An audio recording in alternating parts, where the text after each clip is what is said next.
할렐루야. 본문을 중심으로 하여서 산 위에, 산 밑에 이러한 제목으로 우리 잠시 말씀을 나눌까 합니다.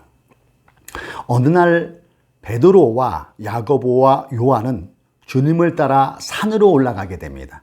무슨 영문인지도 모르고 그들은 예수님을 따라간 거예요. 그러다 산에서 밤을 맞이하게 되고 예수님과 제자들은 어느 정도 시간이 흘렀고 제자들은 잠에 빠지고 맙니다. 어느 정도 잤을까요? 인기척에 제자들이 눈을 이렇게 떠보니까 깜짝 놀란 일이 벌어집니다. 예수님이 구약에 나오는 모세 그리고 엘리야와 대화를 나누고 있는 겁니다. 예수님의 옷은 벌써 하얗게 변형되었는데 그 옷이 어찌나 희든지 인간의 언어로는 그거를 표현할 수 없을 정도로 하얗게 옷이 변형되어 있었습니다.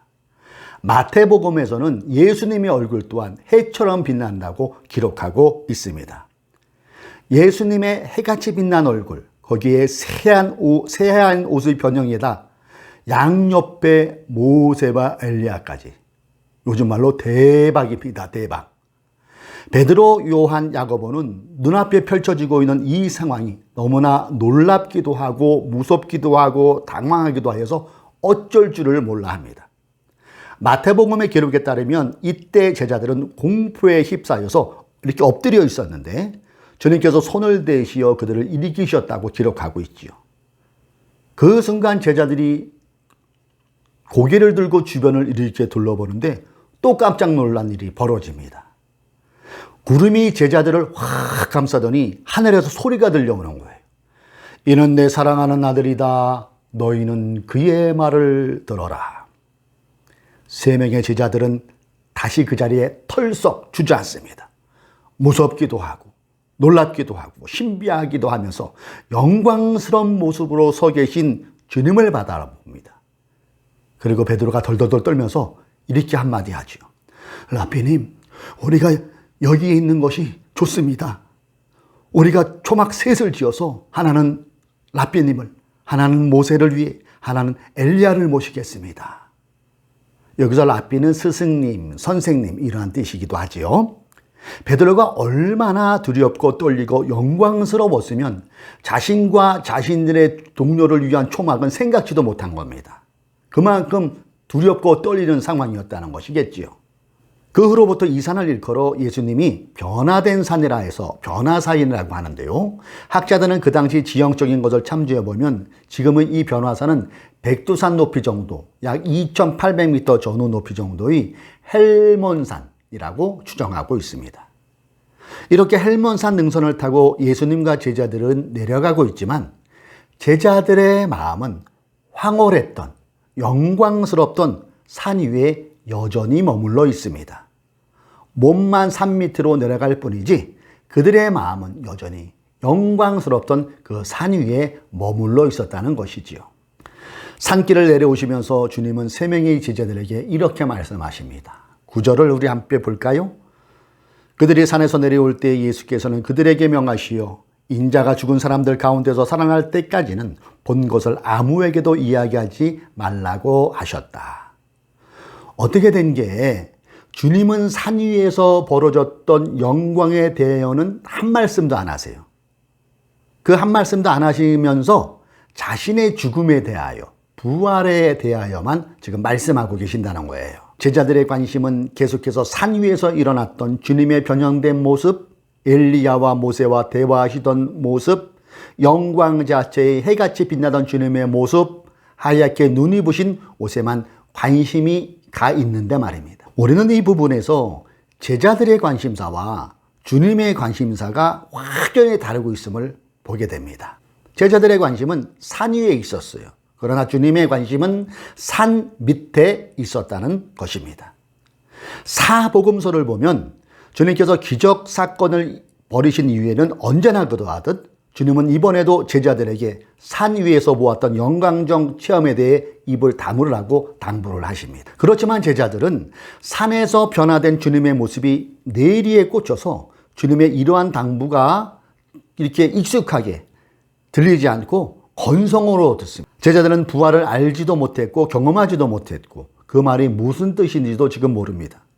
그러면서 제자들은 지금 그것보다도 산 위의 일들이 더 중요하게 느껴지는 거예요. 주님께 이런 질문을 하죠. 11절부터 읽습니다. 그들이 예수께 묻기를 어찌하여 율법학자들은 엘리야가 먼저 와야 한다고 합니까? 하니 예수께서 그들에게 말씀하셨다. 확실히 엘리야가 먼저 와서 모든 것을 회복한다. 그런데 인자가 많은 고난을 받고 멸시를 당할 것이라고 기록한 것은 어찌된 일이냐? 내가 너희에게 말한다. 엘리야는 이미 왔다. 그런데 그를 두고 기록한 대로 사람들은 그를 함부로 대하였다.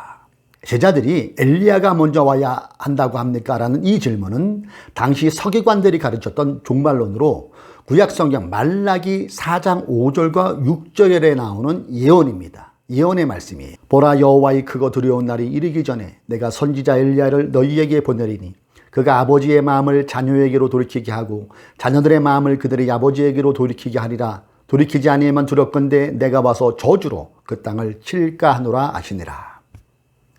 서기관들을 비롯하여 당시 종교 지도자들은 말라기에 나오는 엘리야가 먼저 와서 모든 것을 회복한다는 부분을 강조하면서도 정작 참된 메시아상에 대해 예언했던 이사야의 말씀은 묵살해버렸다는 겁니다. 외면해버렸다는 것이죠. 엘리야가 다시 올 것이라는 말씀처럼 메시아의 도래 또한 성경에 분명히 예언되어 있는데 그들은 이 말씀을 주시하지 않았다는 것. 이사야 53장 2절로 7절 메시아에 대해서 이렇게 예언하고 있어요. 그는 주님 앞에서 마치 연한 순과 같이 마른 땅에서 나온 싹과 같이 자라서 그에게는 고운 모양도 없고 훌륭한 풍채도 없으니 우리가 보기에 흠모할 만한 아름다운 모습이었다. 그는 사람들에게 멸시를 받고 버림을 받고 고통을 많이 겪었다.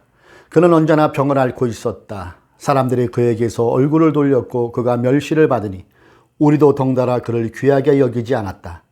그는 실로 우리가 받아야 할 고통을 대신 받고 우리가 겪어야 할 슬픔을 대신 겪었다. 그러나 우리는 그가 징벌을 받아서 하나님에게 맞으며 고난을 받는다고 생각하였다. 그러나 그가 찔린 것은 우리의 허물 때문이고 그가 상처를 받은 것은 우리 악함 때문이다. 그가 징계를 받음으로써 우리가 평화를 누리고 그가 매를 맞음으로써 우리의 병이 나았다. 우리는 모두 양처럼 길을 잃고 각기 제 길로 흩어졌으나 주님께서 우리 모두의 죄악을 그에게 지우셨다. 그는 굴욕을 당하고 고문을 당하였으나 아무 말도 하지 않았다. 마치 도살장으로 끌려가는 어린 양처럼 마치 떨깎는 사람 앞에서 잠잠한 암양처럼 끌려가기만 할 뿐 아무 말도 하지 않았다. 이사야가 예언했던 메시아상은 화려함보다는 초라함, 능력보다는 무능함으로 비춰지고 있는데요. 이것은 그들이 원하는 메시아상이 절대 아니었다는 겁니다. 그들이 원하는 메시아상은 영광으로 임하는 메시아, 능력으로 임하는 메시아, 로마적을 물리쳐주는 그런 힘있는 메시아를 원하고 있었어요. 산 위에 영광의 강체를 한 그러한 모습을 원했다는 것이지요. 그들의 주장대로라면 어떻게 메시아가 순환을 받을 수가 있느냐? 어떻게 메시아가 무능하게 사람들에게 죽임을 당할 수 있느냐? 절대 아니다. 이것은 잘못된 예언이다. 그렇게 생각했다는 것입니다. 그들은 메시아의 예언을 애써 외면했고 종국에는 정말로 우리 예수님을 십자가에 못 박혀 죽이는 끔찍한 일을 자행해버렸습니다. 본문 12절과 13절이 바로 이 부분을 말씀하는 것이죠. 여기에 나오는 엘리야는 침례 요한을 말한다고 마태복음은 설명하고 있어요. 그들은 13절의 말씀처럼 사람들은 그를 함부로 대하였다를 실천한 사람들이에요. 침례 요한을 함부로 대했고 심지어는 주님까지 함부로 대했습니다. 그들 또한 제자들처럼 산 위에만 머물러 있기를 원했던 사람들이었다는 것이지요. 산위는 뭡니까? 영광의 자리, 명예의 자리, 부유의 자리를 상징하는 것. 반대로 우리 주님이 머물렀던 산 밑은 가난의 자리, 멸시의 자리였습니다. 제자들과 유대 지도자들이 지향하는 곳과 예수님이 지향하는 곳은 달랐습니다. 13절에 나오는 사람들은 그들을 함부로 대하였다를 공동번역을 찾아보니까요. 그를 제멋대로 다루었다. 그를 제멋대로 다루었다. 이게 더 적절한 표현 같지 않습니까? 그래요. 이들은 제멋대로 영광, 명예, 부여를 위해서라면은 제멋대로 성경을 귀에도 걸고 코에도 건 거예요. 귀에 걸면 귀걸이, 코에 걸면 코걸이. 이렇게 되어 있다는 것이죠. 그래서 성경을 제멋대로 듣고 싶은 것만 듣고 보고 싶은 것만으로 보고 이렇게 재단을 해버린 겁니다. 자기가 원하는 대로 성경을 적용해서 모든 걸 영광의 자리로, 부요의 자리로, 성공의 자리로 그렇게 재단을 했다는 것입니다. 여러분, 이게 복음일까요? 이게 하나님의 말씀일까요? 이렇게 재단을 내버리면은 솔직한 양심으로 여러분 스스로에게 묻고 대답해 보세요. 그렇죠? 복음이 아닙니다. 복음을 가장한 자신의 모든 행위에 면죄부를 주는 가짜 말씀으로 만들어버리는 것입니다. 이걸 그럴듯하게 포장한 게 소위 오늘날의 번영신학 아닙니까? 이 번영신학이 미국에서 본격적으로 생산되어 미세먼지처럼 이 나라 저 나라로 빠르게 퍼지다가 결정적으로 폭발한 것이 한국교회잖아요. 번영신학은 듣고 싶은 것만 듣고 원하는 것만 가려서 봅니다. 그래서 위험하다는 거예요. 분명한 것은 번영신학을 추종하는 사람들은 그들의 마음이 어디로 가 있습니까? 하나님을 빙자하여 하나님을 많이 하지만 여전히 그들은 제자들이 있었던, 제자리 가고 싶어했던 산 위에 머물러 있는 것이랑 똑같다는 것입니다. 주님의 3년의 공생의 기간을 살펴보면은 주님께서 영광의 자리에 머문 시간은 오늘 우리가 읽은 이 변화산 여기 한 군데밖에 없음을 발견하게 됩니다. 그것도 오랜 시간이 아닙니다. 아주 잠시였어요. 주님은 결코 변화산에 계속 머물러 있지 않으셨다는 것을 우리는 이 말씀을 통하여 기억해야 되겠습니다. 그러나 제자들은 여기가 좋사오니였어요. 영광의 자리에 계속 머물러 있기를 원했다는 것이죠. 오래 주님은 이사야서의 예언대로 가시밭길을 걸으셨고 멸시 천대받는 그 길을 거침없이 걸어가심으로 구원의 문을 활짝 열어놓으셨습니다. 산 위의 영광이 아닌 산 밑에 멸시를 기꺼이 온몸으로 붙잡으신 분이 바로 우리 주 예수 그리스도라는 것. 유대 지도자들은 심판을 오는 엘리야는 기다렸지만 정작 고난의 모습으로 오는 메시아는 이미 그들의 마음에서 벌써 지워버린 상태였다는 것. 사랑하는 교우 여러분, 산 위에 너무 오래 머무는 걸 좋아하지 마십시오. 그러다가 큰일 납니다. 여러분, 어몽길 대장 아실 거예요. 히말라야 8,000m 그 14자를 완동하고 거기에 위성복 16자까지 세계 최초로 등장한 분이 어몽길 대장이죠.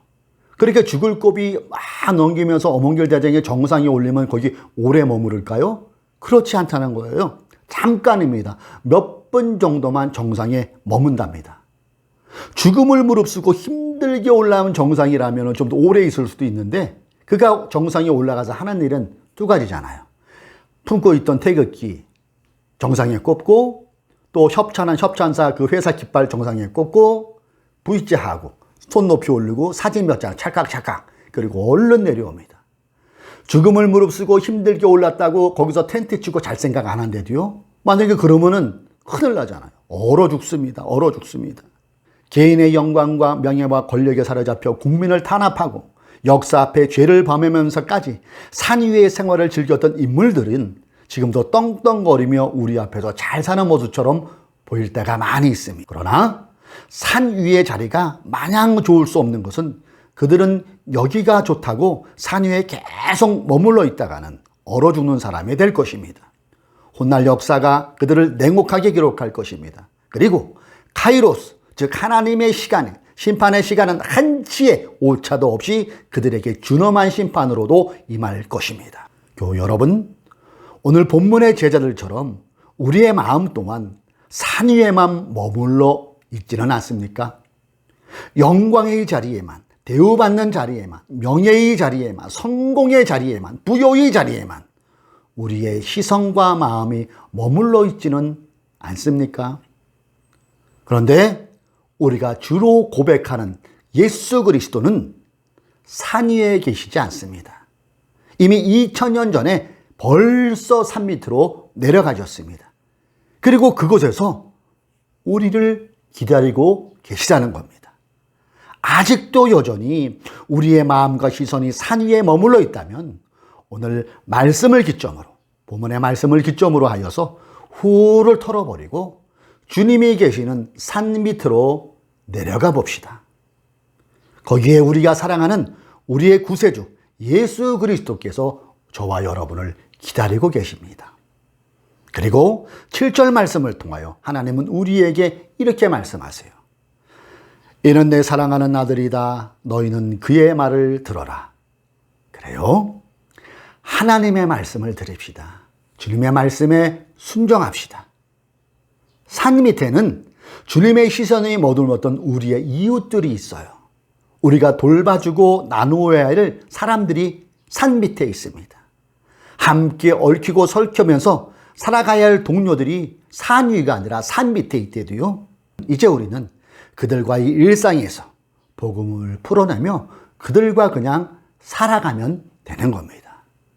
이것이 참된 영광으로 가는 길이고 이것이 하나님을 기쁘게 하는 길이며 참된 신앙인의 삶일 것입니다. 우리는 잠시 후에 찬송가 442장의 결단의 찬양을 부를 겁니다. 여러분 그 가사가 어떻게 시작됩니까? 3절은 밤 깊도록 동산 안에 주와 함께 있으려 하나 괴로운 세상에 할 일 많아서 달가라 명하신다. 그렇지요? 그분이 우리의 친구가 되어 주신대요. 우리와 동행하여 주신대요. 그런데 주님께서 나와 동행하시는 곳, 나와 친구가 되어주는 공간은 산 위가 아니라는 거예요. 산 밑, 우리가 사는 일상이라는 겁니다. 이는 내 사랑하는 아들이다. 너희는 그의 말을 들어라. 교회 여러분, 주님을 사랑하십니까? 그렇다면 우리의 시선, 우리의 마음이 산 위에 머물러서는 안 되겠습니다. 주님이 계시는 산 밑으로 우리가 더 내려갑시다. 그리고 주님의 마음을 품고 그들과 함께 복음을 살아냅시다. 여러분의 마음은 지금 산 위에 있습니까? 산 밑에 있습니까?